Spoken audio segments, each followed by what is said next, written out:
सभी को जय मसीह की प्रियों। आज हम देखेंगे मरकुस 9:15, लूका 14:34-35। यीशु का पहाड़ी उपदेश। वह इस भीड़ को देखकर पहाड़ पर चढ़ गया और जब बैठ गया तो उसके चेले उसके पास आए।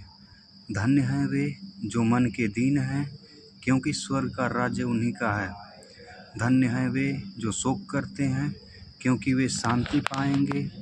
धन्य हैं वे जो नम्र हैं, क्योंकि वे पृथ्वी के अधिकारी होंगे।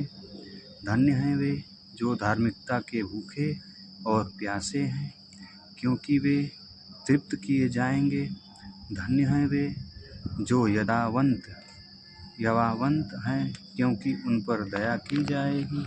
धन्य हैं वे जिनके मन में शुद्ध है, क्योंकि वे परमेश्वर को दिखेंगे। धन्य हैं वे जो मेल करवाने वाले हैं, क्योंकि वे परमेश्वर के पुत्र कहलाएंगे।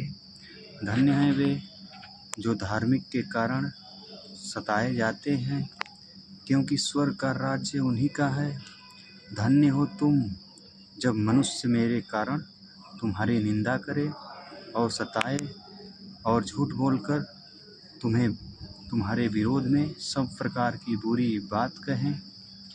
तब आनंदित और मगन होना, क्योंकि तुम्हारे लिए स्वर्ग में बड़ा फल है, इसलिए कि उन्होंने उन भविष्यवक्ताओं को जो तुम से पहले थे इसी रीति से सताया था।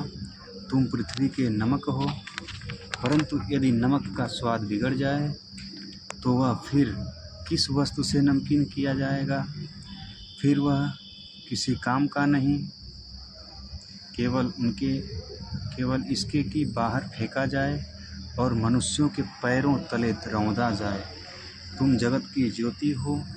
जो नगर पहाड़ पर बसा हुआ है वह छिप नहीं सकता, और लोग दिया जलाकर पैमाने के नीचे नहीं परंतु दीवट पर रखते हैं, तब उससे घर के सब लोग को प्रकाश पहुँचता है।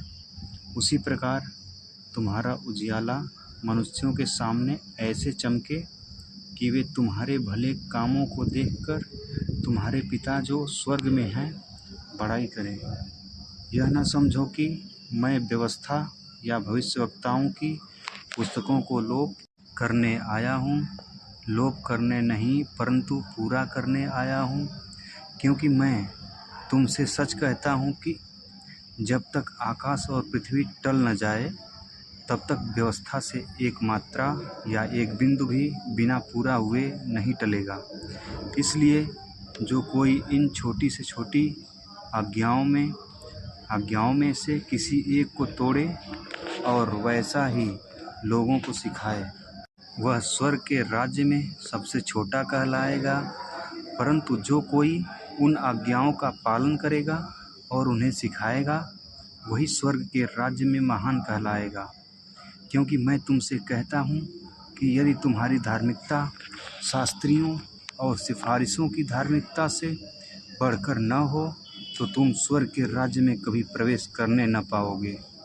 तुम सुन चुके हो कि तुम्हारी पूर्वकाल के लोगों से कहा गया था कि हत्या न करना, और जो कोई हत्या करेगा वह कचहरी में दंड के योग्य होगा।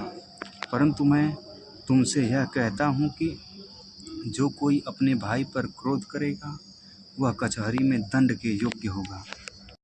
और जो कोई कहे अरे मूर्ख, वह नरक की आग के दंड के योग्य होगा। इसलिए यदि तू अपनी भेंट वेदी पर लाए और वहाँ तू स्मरण करे कि तेरे भाई के मन में तेरे लिए कुछ विरोध है, तो अपनी भेंट वहीं वेदी के सामने छोड़ दे और जाकर पहले अपने भाई से मिल मिलाप कर और तब आकर अपनी भेंट चढ़ा। जब तक तू अपने मुद्दई के साथ मार्ग ही में है, उससे झटपट मेल मिलाप कर ले। कहीं ऐसा न हो कि मुद्दई तुझे हाकिम को सौंपे और हाकिम तुझे सिपाही को सौंप दे और तू बंदीगृह में डाल दिया जाए। मैं तुझसे सच कहता हूँ कि जब तक तू कौड़ी भर न दे तब तक वहाँ से झटने न पाएगा। प्रेम से बोलो प्रभु यीशु मसीह के नाम से आमीन। जय मसीह।